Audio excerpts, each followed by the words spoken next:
શું કરે છે લી? જમવાનું બનાવું છું. એમ તો તાવ છે તો સુઈ જા, ચાલ મેં બનાવી નાખીશ.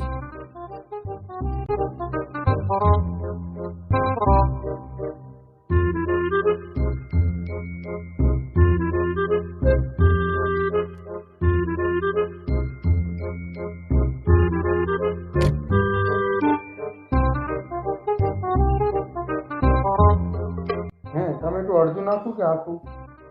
અડધું નાખો ને.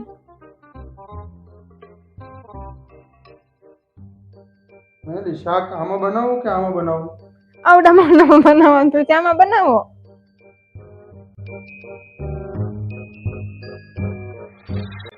આ મીઠું કેટલું નાખું? 1 ચમચી નાખું? એ મીઠું નથી, ખાંડ છે. સુઈ જાઓ તમે, હું બનાવી નાખીશ.